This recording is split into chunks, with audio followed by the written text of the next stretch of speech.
Ahí estamos. Bueno, vamos a pedirle a Fabricio si puede dirigirnos en oración.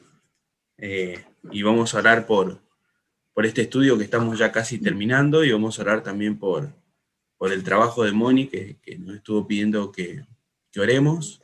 Y vamos a orar por las familias, ¿no? La familia de Lucía, la familia de Fabricio y Damaris, también la familia de Moni, la nuestra. Así que, ¿podemos orar, Fabri, por favor? Padre nuestro y Señor que estás en los cielos, en el nombre de Jesús venimos a tu presencia, Señor, una vez más, en esta hora, en este lugar, Señor, a darte gracias, a honrarte, Señor, a reconocer que tú eres digno, Señor, de nuestra alabanza, eres digno de nuestras vidas, Señor, y te reconocemos como nuestro Dios. Te amamos, Padre, y te adoramos por eso. Hoy buscamos de ti y te rogamos, Señor, como siempre, que tengas misericordia de nosotros. Yo te pido por cada uno de mis hermanos, Señor, que los guardes donde ellos se encuentran, Señor. En este momento te pido que todos los que estamos conectados, Señor, que podamos estar atentos, que podamos recibir tu palabra con mansedumbre y humildad, Señor. Y te pido que obres en la vida de todos aquellos que quizás van a ver este video, que quizás van a ver la enseñanza, Señor. Yo te pido que obres en esas personas y en aquellos incrédulos que aún no te conocen, Señor. Yo ruego que tu gracia los alcance, que tu amor sea con ellos, Señor, como un día fue con nosotros, que te conozcan a ti, el único Dios verdadero, el único Dios digno de alabanza, Señor. Te pido que tengas misericordia de Federico, su familia, de manera especial por él, Señor. Te pido que él pueda predicar tu palabra con fidelidad, que pueda enseñar la sana doctrina, Señor, como dice el apóstol Pablo, y que todos seamos edificados, Señor, para honra y gloria de tu nombre. Te pido que nos ayudes y te quedes en medio nuestro, Señor. En el nombre de Jesús. Amén. Bueno, entonces damos inicio a esto que es la 12ª, creo que así se dice, ¿no? 12ª clase del estudio de Colosenses. Nos falta apenas un capítulo para terminar con el estudio. Vamos a ver los deberes prácticos, ¿no? de la nueva vida, y después vamos a ver el capítulo 4 y ya terminaríamos con este estudio de Colosenses. Un hermoso estudio que se ha armado, y damos gracias al Señor de poder compartirlo también con ustedes, ¿no? Así que vamos a abrir nuestras Biblias. Ya pedimos la compañía del Señor en este tiempo. Qué importante es que el Señor nos guíe para entender su palabra, para poder estudiarla. Es importantísimo, ¿no? Anoche estábamos con los hermanos de Santiago del Estero, y hablábamos acerca de ser luminares en el mundo, ¿no? Ser la luz que alumbre en nuestro barrio, que alumbre en la escuela, en el trabajo, en cualquier lado que sea, ser esa luz que realmente refleja a Cristo, ¿no? Así que vamos a abrir nuestras Biblias entonces en Colosenses capítulo 3, y hoy vamos a desarrollar solamente 3 versículos, ¿sí? Dice Colosenses capítulo 3, versículo 15.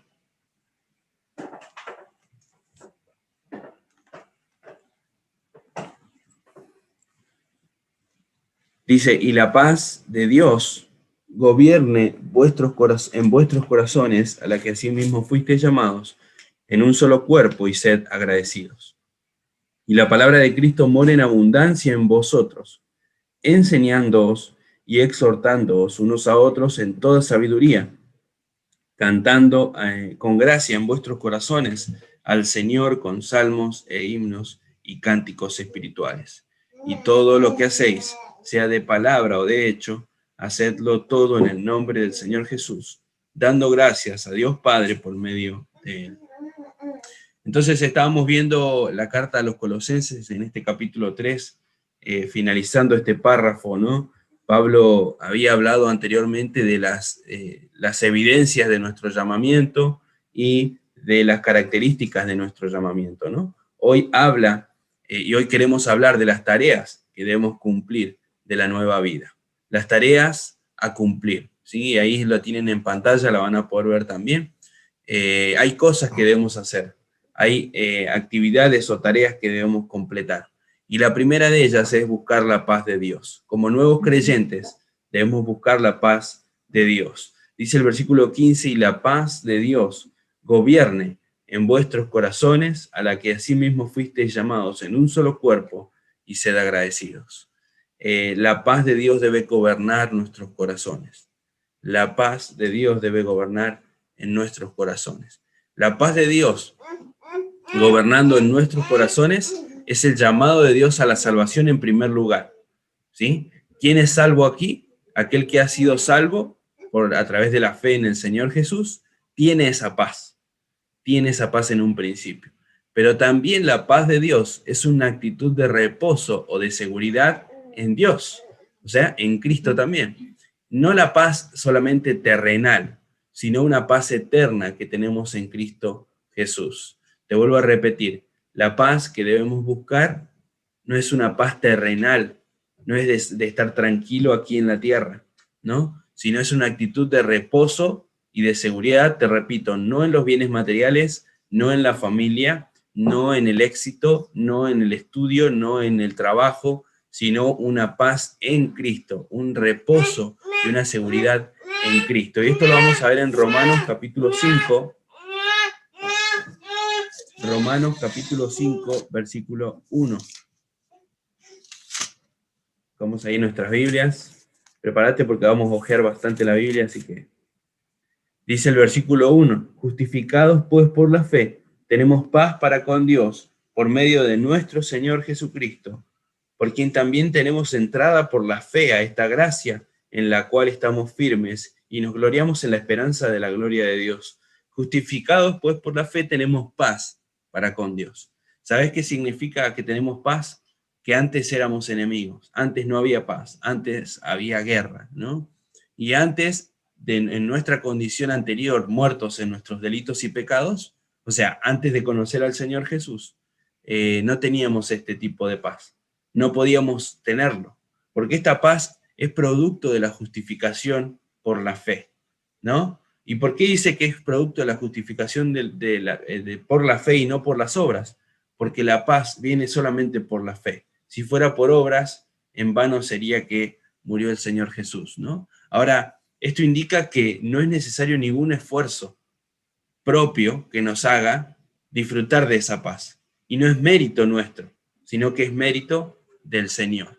El Señor nos hace disfrutar esa paz, ¿no? En Eclesiastés, Salomón escribía, encontré esto, que Dios les permite trabajar al hombre y a veces no, o a veces le prohíbe o lo priva de disfrutar el fruto de su trabajo, ¿no? Y a veces... otras veces, dice Salomón, he visto que el Señor llena de bienes o del fruto de su trabajo y le da la posibilidad al hombre de que lo pueda disfrutar, ¿no? Entonces, la paz de Dios no tiene que ver con el mérito, en primer lugar, así como la fe en Jesús, ¿no? Que son contrarias a las obras. La justificación por la fe que nosotros creemos es creer en el Señor Jesús y ser salvo, ¿no? Pedir perdón, confesar nuestros pecados y aceptarle como nuestro Señor y Salvador.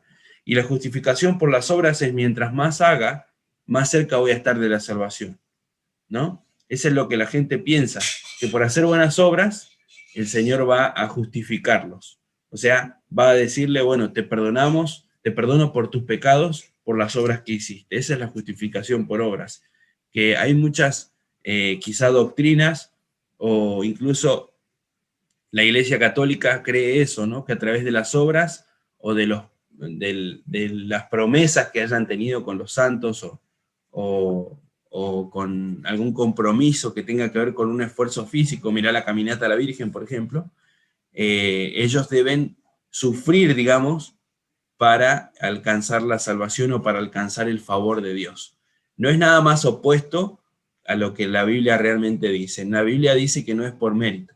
Ahora, esto no indica que nosotros debemos ser simplemente estáticos, de que debemos llegar a Dios y que Él me dé la paz. Yo llego a Dios y que Él me dé la paz y yo no hago nada. No, tiene que ver con muchas otras cosas. En primer lugar, hay que entender que la paz de Dios es de origen divino.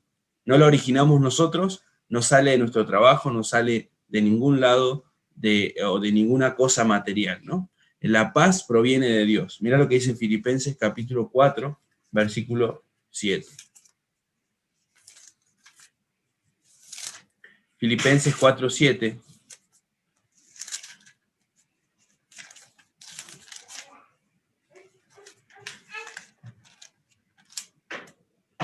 Dice, y la paz de Dios, que sobrepasa todo entendimiento, guardará vuestros corazones y vuestros pensamientos en Cristo Jesús. La paz es de origen divino. La paz de Dios es de origen divino. ¿Por qué dice que sobrepasa todo entendimiento? Porque excede el análisis, excede el intelecto del hombre, excede la sabiduría del hombre. No la podemos entender. Esta paz sobrepasa todo entendimiento. Y después dice que guardará esta paz, guardará, ¿no? Vuestros corazones y vuestros pensamientos en Cristo Jesús. Esta palabra original, guardará, hacía referencia a una guardia constante, como cuando pusieron a 2 soldados ahí en la tumba de Jesús, supuestamente para que los discípulos no vinieran de noche y robaran el cuerpo, pusieron guardia, ¿no? Ellos tenían que estar constantemente vigilando esa tumba de que nadie haga nada, ¿no? Esa misma guardia es la que el Señor pone en nuestro corazón. Él pone una guardia constante en nuestro corazón. Nada nos puede hacer daño, ni la duda, ni el temor, ni el miedo, la ansiedad, ni la congoja. El Espíritu Santo guarda nuestro corazón. Y después dice, vuestros corazones y vuestros pensamientos, porque encierra todo lo del creyente. No hace distinción. No es que el Espíritu Santo o la paz de Dios, no es que la paz de Dios hace una guardia solamente en los pensamientos del hombre y no en el corazón, o solamente en el corazón y no en la mente. La Biblia dice que la paz de Dios, que sobrepasa todo entendimiento, guarda nuestros corazones y nuestros pensamientos, o sea, la totalidad del creyente. Y esta es la actitud de reposo o descanso en la seguridad de Dios. No solamente en que nuestra salvación no se pierde, sino en tener esta actitud de yo descanso en mi Dios, yo tengo seguridad en Él. Y te vuelvo a repetir, no es por mérito. La paz de Dios viene de Dios, es de origen divino. No la podemos entender, quizá a veces no podemos explicarla con palabras, ¿no? Pero la paz de Dios hace una guardia constante en nuestros corazones y en nuestros pensamientos. En segundo lugar, la tarea que debemos completar es ser agradecidos. Ser agradecidos. Mirá lo que dice el versículo 15 de Colosenses 3. Y sed agradecidos, dice en el versículo 15. Y un corazón agradecido no es más que la consecuencia de la bondad de Dios que alcanzó al creyente. Cuando entendemos que no merecemos nada, entonces mostramos una actitud de agradecimiento. El problema, ¿sabes qué es a veces? Es que creemos que nos merecemos ciertas cosas. Los bienes materiales o la situación donde estamos, creemos que nos merecemos, ¿no? Y a veces eso demuestra lo que hay realmente en nuestro corazón. Dice la Biblia en Efesios 2:8, porque por gracia sois salvos, por medio de la fe, ¿no? Y esto no de vosotros, pues es un don de Dios. Sed agradecidos, un regalo del Señor, y realmente tener esa actitud de ser agradecidos. ¿Sos una persona agradecida? ¿O sos una persona que le cuesta dar gracias? ¿No? Viste que hay personas que les cuesta, como que luchan ahí con su interior y no son del todo agradecidos, o quizá piensan que merecen, te repito, la situación en donde están, las circunstancias que están viviendo, ¿no? ¿Realmente sos agradecido? Cuando entendemos que no merecemos nada, entonces ahí nuestro corazón es un corazón agradecido hacia el Señor, ¿no? La gente canta gracias a la vida que me ha dado tanto, una canción re popular, pero hay que agradecerle a Dios, no a la vida, no a la Pachamama, no a la tierra, no a nadie, a Dios. Dios es el que nos da, Dios es el que nos otorga, Dios es el que le da la vida a nuestros hijos. Somos tan normalizadores nosotros, somos tan normalizadores, ¿sabes por qué? Porque todo lo hacemos normal. Estamos acostumbrados a que nos despertamos y vemos a nuestros hijos ahí durmiendo en la cama, a que los vemos respirar. Estamos acostumbrados a que llega el lunes la hora del trabajo y vamos al trabajo. Estamos acostumbrados y no somos agradecidos por la vida de nuestros hijos. A veces no somos agradecidos por el trabajo que tenemos, no somos agradecidos, capaz que no tenemos un trabajo estable, pero Dios nos da la oportunidad de traer el pan a casa y eso es valioso. Eso es valioso y es importante, ¿no? O quizá en el matrimonio quizá solamente el hombre trabaja y la mujer no. Hoy la situación económica del país no lo permite así porque tenemos que trabajar los dos, si se puede, y trabajamos los dos, pero hay pan en la casa y a veces somos normalizadores, ¿no? Pensamos que todo es normal, de que todo tiene que correr de esa manera. Y cuando no, cuando sucede algo que cambia el esquema, entonces nos llenamos de preguntas, ¿no? Estamos acostumbrados a que nuestros hijos se despierten y digan papá, hola mamá, buen día. ¿Y qué pasa cuando se enferman? Se nos cae el universo. Empezamos a llorar, empezamos a preguntarle al Señor por qué, ¿no? ¿Qué pasa cuando tenemos un ministerio? Qué importante es el ministerio en la vida del creyente. El creyente, y en esto me gusta hacer hincapié, porque vos tenés un lugar especial en la iglesia. ¿Lo estás cumpliendo? ¿Estás siendo fiel en esa área? Y si no lo estás haciendo, apúrate a poder completarlo, ¿no? El Señor llama, el Señor capacita y el Señor se encarga de los frutos. Entonces, perdón. Entonces, debemos ser agradecidos. Debemos considerar lo que Dios hace por nosotros todos los días. La salud, el techo, ¿no? Yo siempre que lo escucho orar a Mateo, él dice, Señor, gracias porque nos diste una casa calentita en donde podemos dormir. Él siempre ora eso. Es automático en el Mateo. Siempre digo que no conozco otro niño que sea un niño de oración como Mateo. Tiene algo hermoso y la está contagiando, gracias, la está contagiando a Diana, la actitud que él tiene, ¿no? De constantemente estar orando. Siente miedo, se va a orar. El otro día lo compartía. Diana se levantó y me decía a nosotros, mamá, tengo miedo. No tiene miedo ella nunca. Es muy raro. Es solamente para acostarse con nosotros. Porque sabe que a veces Mateo dice eso y lo hacemos que se acueste un ratito con nosotros. Entonces, Mateo le dice, pero orá, Diana, tenés que orar. Y Diana, ella re sincera, dice, yo no, ¿para qué voy a orar si Jesús no me oye? Dice, no me escucha, dice. Si está Jesús, ahí te está escuchando, le dice Mateo. Y Diana dice, ¿no está? ¿Que no lo ves? ¿Qué lo ves? Mirá mi pieza, no está, le dice. Ella re práctica. Y el Señor, y Mateo le dice, pero el Señor Jesús es invisible, nosotros no lo podemos ver. Pero Él creó el universo, una clase de teología ahí, Mateo. Él dice que en el tercer día creó al hombre, se confundió ahí un poco los días, pero el concepto está. Pero ver que este niño es un niño de oración. Él sabe que no merecemos la cama calentita, él sabe que tenemos agua, gracias a Dios, agua corriente donde en muchos lugares no hay, que tenemos agua caliente para bañarnos donde en muchos lugares no hay, que tenemos la posibilidad de que quieren helado, papá puede salir a comprarle, a veces sí, a veces no, o una gaseosa, o podemos salir a veces afuera, él le agradece por sus hermanos, ora. Cuando entendemos realmente eso, que no merecemos nada, tenemos esta actitud. ¿Cuál es tu vida de oración? Un hombre, una mujer que no tiene vida de oración viva, o que no tiene una vida de oración plena, ¿no? O constante, es un creyente que no va a llevar frutos. Hermanos, el devocional es crucial, pero la oración también. ¿Cuánto tiempo orás en el día, ¿no? En tercer lugar, la vida de lectura bíblica.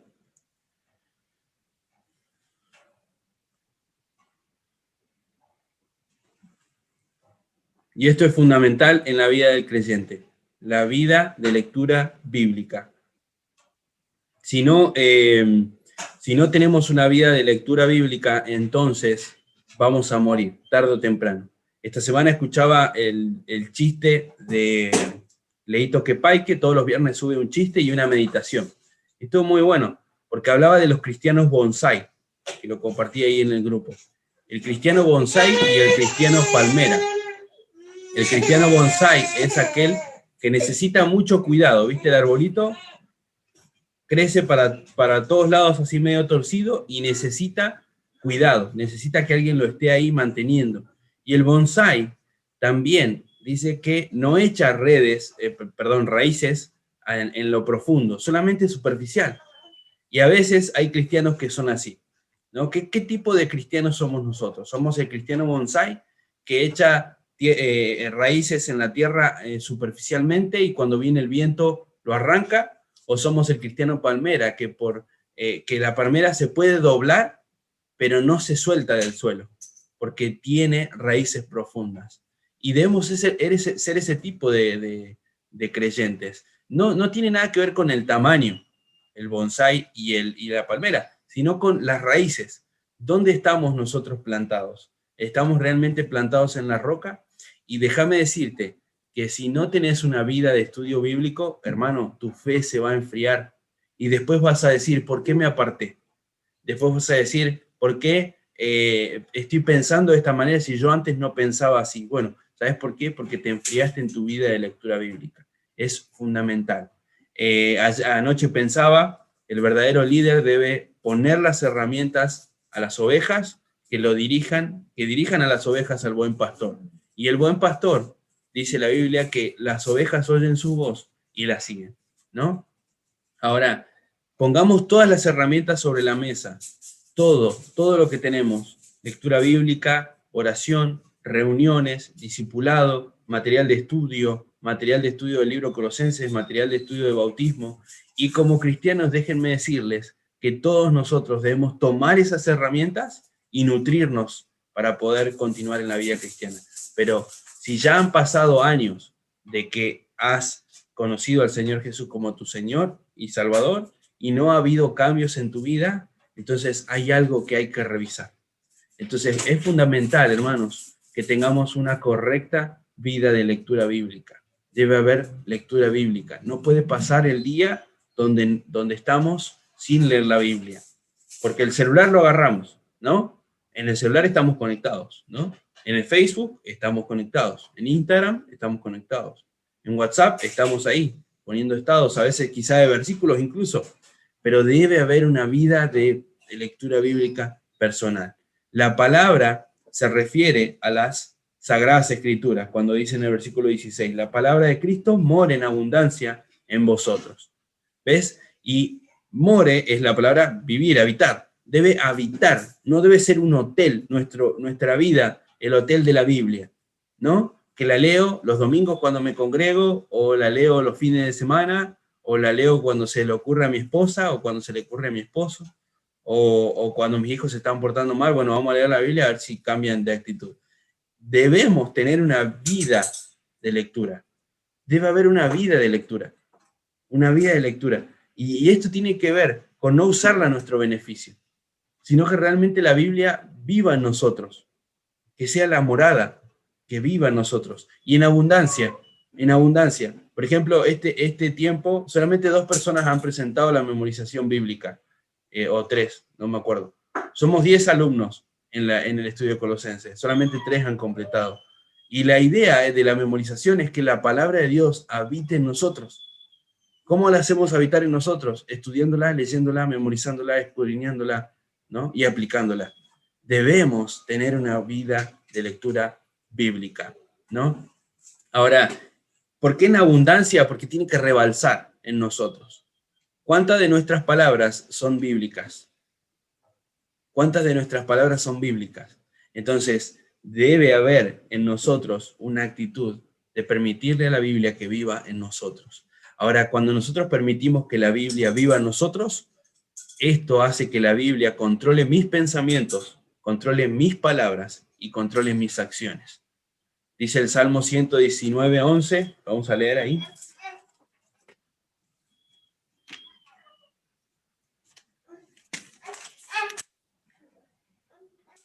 Dice, en mi corazón he guardado tus dichos para no pecar contra ti. En mi corazón he guardado tus dichos para no pecar contra ti. Para no pecar, ¿qué hay que hacer? Guardar los dichos del Señor en nuestro corazón. ¿Esto qué es? La lectura bíblica. Pasar tiempo con este libro. Eso es lo que hay que hacer. Pasar tiempo con la Biblia. ¿Cuánto tiempo de lectura pasás en el día?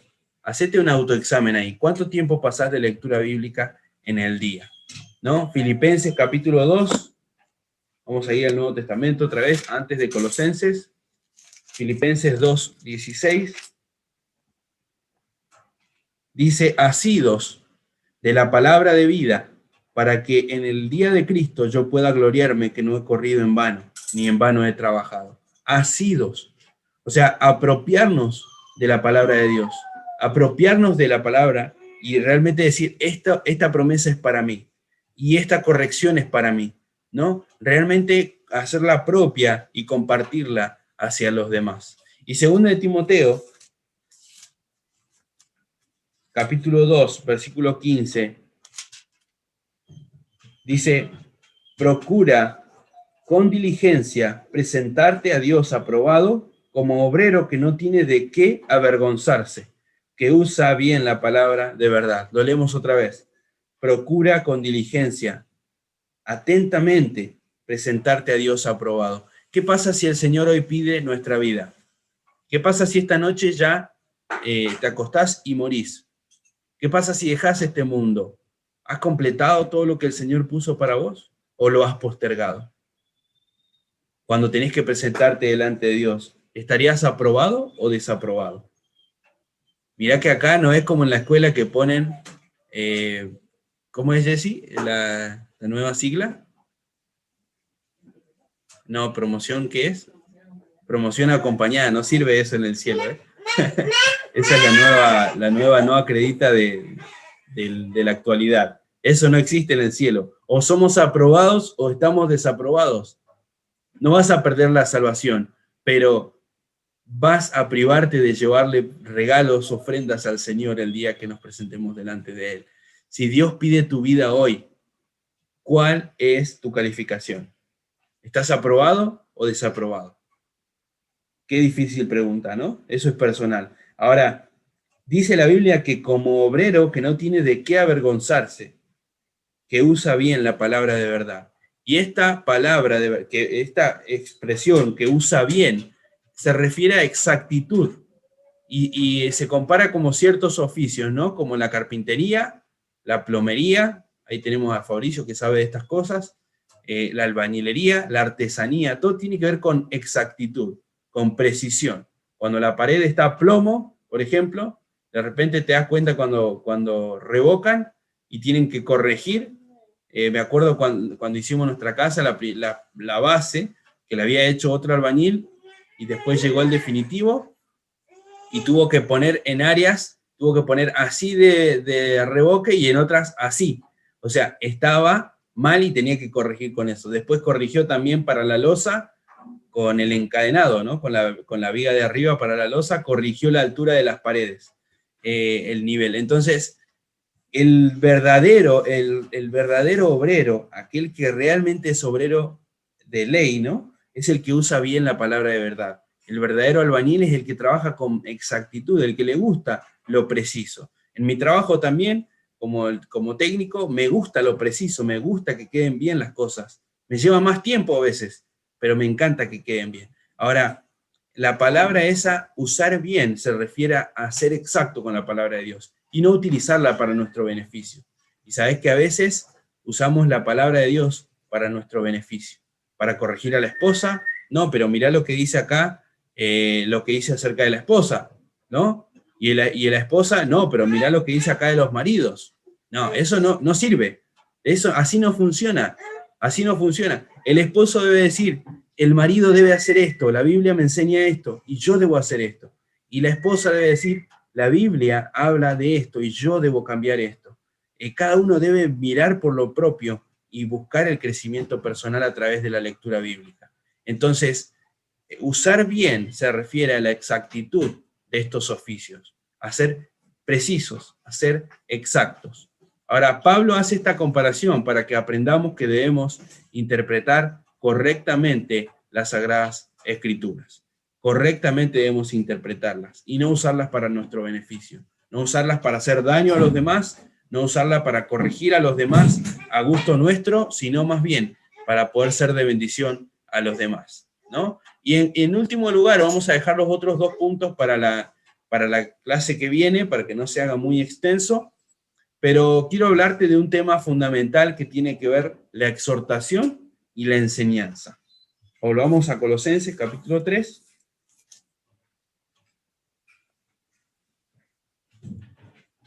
Dice Colosenses capítulo 3, versículo 16, enseñándoos y exhortándoos, no le abras, Mateo, y exhortándoos unos a otros en toda sabiduría. La Biblia habla de la correcta actitud del verdadero creyente, aquel que enseña y exhorta. ¿Sos una persona que enseña y exhorta? Debemos serlo, dice la Biblia. Debemos ser una persona, un creyente que exhorta y que enseña a los demás, ¿sí? Pero cuando hay pecado en la vida de otro creyente, a veces quizá no se predica en contra del pecado. Hay personas que no predican en contra del pecado. Hay personas que a veces por buena relación que tienen o vínculo, no corrigen a otra persona. Y hay veces en donde por intereses externos también no se corrige al creyente. Ahora, Dios llama al creyente a enseñar y a exhortar en toda sabiduría. ¿Qué quiere decir esto? ¿Qué quiere decir esto? Que debemos exhortar, y para exhortar hay ciertos puntos que debemos considerar antes de exhortar. No vamos a discutir o a explicar cómo exhortar, porque hay ciertos pasos también en la corrección bíblica, hay ciertos pasos que lo podemos ver en otro momento, pero ahora quiero enseñarte y quiero mostrarte ciertos puntos que debemos tener en cuenta antes de exhortar. Y vamos a Gálatas capítulo 6, versículo 1.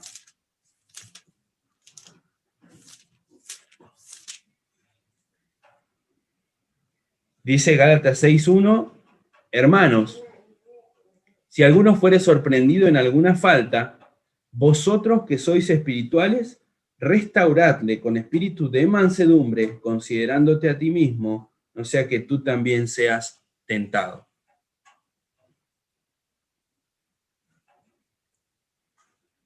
En primer lugar, para poder corregir a alguien, para poder exhortar a una persona, a un hermano en Cristo, en primer lugar hay que ser espiritual. Nuestra vida debe ser guiada por el Espíritu Santo. La primera condición para traer al hermano del error o del pecado es ser espiritual. Y esto significa que la persona esté dominada por el Espíritu Santo. Por eso dice el versículo 16, perdón, capítulo 6, versículo 1, con espíritu de mansedumbre. Esa debe ser nuestra actitud. Debemos ser primero espirituales.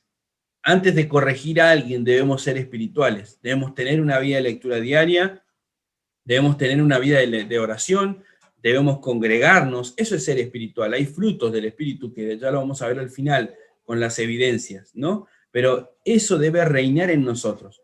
No debemos ser personas que son lo opuesto al dominio del Espíritu Santo en la vida del creyente. Ahora, en segundo lugar, debemos tener la motivación correcta. ¿Cuál es la motivación tuya para corregir a las demás personas? ¿Cuál es la motivación para corregir al hermano en Cristo? ¿Es hacerte notar? ¿Es quedar bien con otra persona? ¿O es hacerle daño? ¿O es hacerle dar cuenta que también es humano? ¿Cuál es la actitud real que debemos tener? La motivación correcta es buscar restaurar al hermano. Esa debe ser la motivación correcta. No hacerle daño, no hacerlo quedar mal, no hacerme quedar bien a mí. La motivación correcta debe ser restaurar, volver al estado anterior. Eso es restaurar, es volver al estado anterior. Y eso debe ser nuestra actitud. Debemos buscar restaurar a nuestros hermanos en Cristo para que vuelvan al estado anterior de su pecado o de su error. Esa debe ser la actitud. Dice, restaurarle con espíritu de mansedumbre. La actitud correcta es restaurar. Restaurar. Hermano, hermana, si no vas a restaurar al hermano en Cristo, o si no vas a restaurar a aquel que está perdido en la fe, que está, alejado del Señor, o que está en pecado, incluso estando en la iglesia. Si no vas a buscar restaurarle, entonces, por favor, no hagas nada. No hagas nada. Es mejor que no hagas nada antes que hagas más daño. Entonces, debemos realmente buscar restaurar. Y esta restauración tiene que ver con el último punto. ¿Por qué debo buscar restaurar a mi hermano? ¿Sabes por qué? Porque debo considerarme a mí mismo. Yo también puedo caer en lo mismo.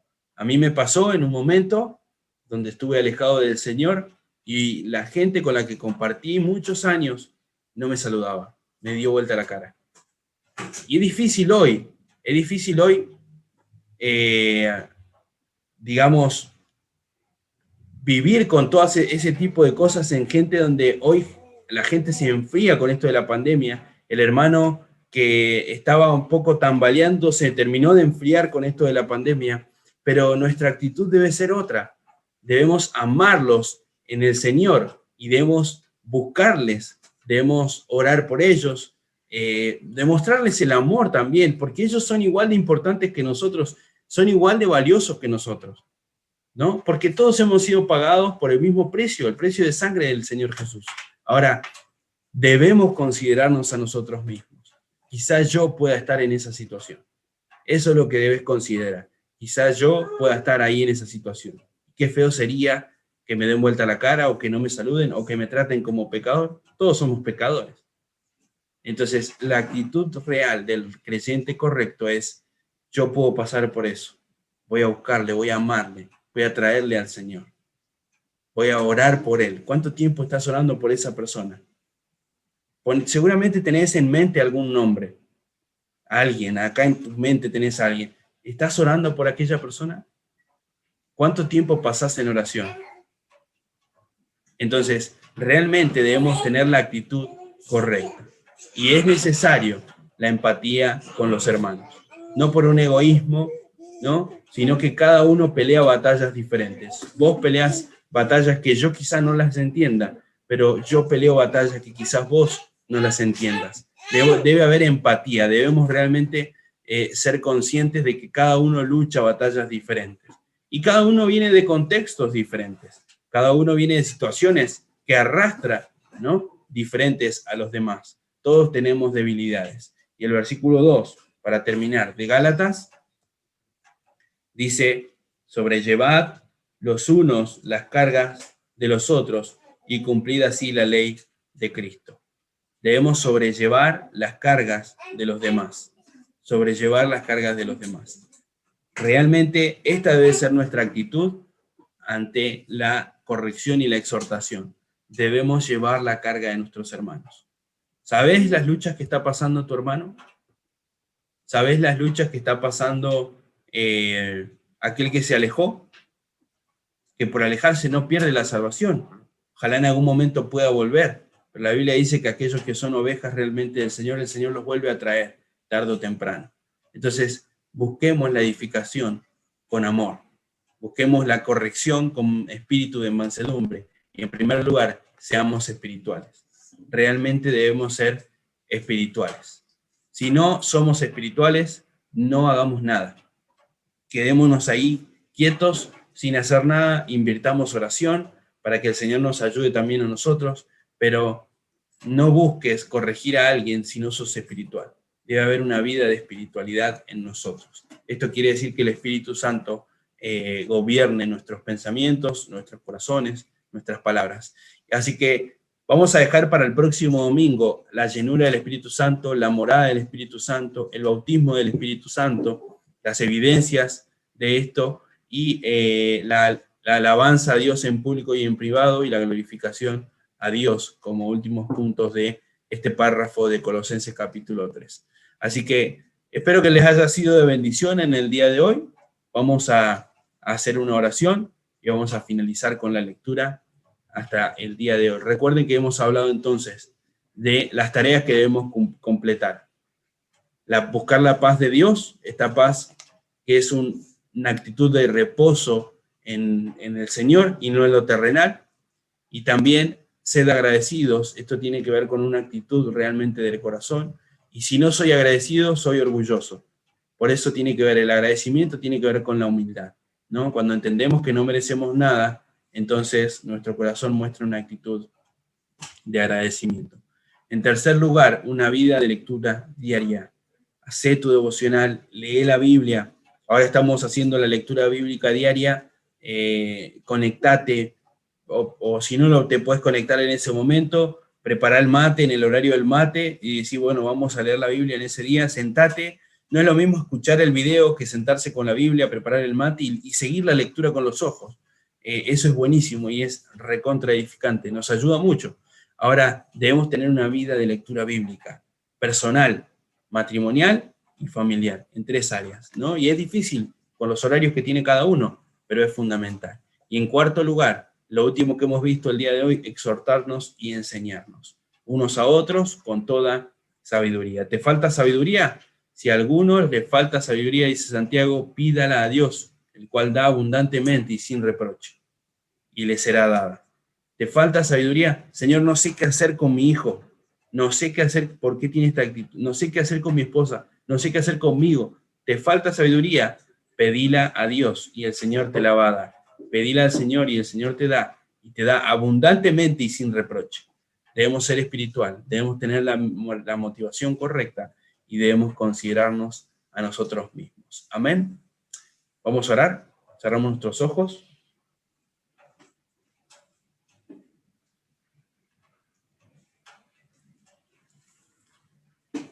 Amado Padre Celestial, gracias, Señor, por este hermoso libro que tú nos das para poder abrirlo todos los días. Señor, gracias porque nos acompañas, gracias porque nos guías, nos instruyes. Señor, gracias porque tu palabra, Señor, mora en nosotros y queremos hacerla morar en abundancia en nosotros. Padre, queremos ser espirituales, queremos, Señor, restaurar a otras personas, pero también necesitamos nosotros a veces ser restaurados.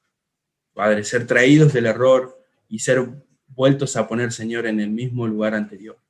Señor, queremos que tú restaures nuestra vida, que tú corrijas con esta actitud de restaurar, Señor, nuestras vidas.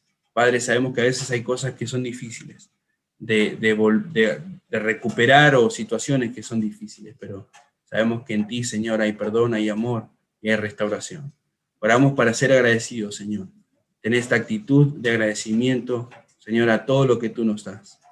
Padre, queremos realmente tener esta actitud que tuvo el Señor Jesús, una actitud de humildad, sabiendo que Él era el Señor, el Rey de Reyes, Señor. Él se humilló, Señor, y dio su vida por nosotros. Padre, esta es la actitud que nosotros queremos tener. No somos nada, Señor.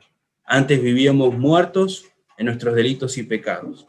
Estábamos extraviados y éramos enemigos tuyos. Pero tú, a través de la humildad de Jesús, sin mérito nuestro, a través de la fe en Cristo, Señor, tú nos has traído a la paz contigo. Señor, es todo mérito tuyo. Padre, es todo tu trabajo, tu servicio, tu amor. Señor, y gracias por ese amor que hoy nos alcanzó. Ayúdanos a ser portadores de ese amor, a llevarlo a las demás personas, a llevarlos a los hermanos en Cristo, a aquel que está alejado, a llevarlos a nuestra familia que no creen en ti, a llevarlo realmente ese amor. Y ese amor no siempre es bíblico solamente. Tiene que ver a veces con empatía, ponernos en el lugar del otro, a veces llevar algo material que necesita la otra persona. Señor, ayúdanos a serte fiel en esta área. En el nombre de tu Hijo Jesús. Amén.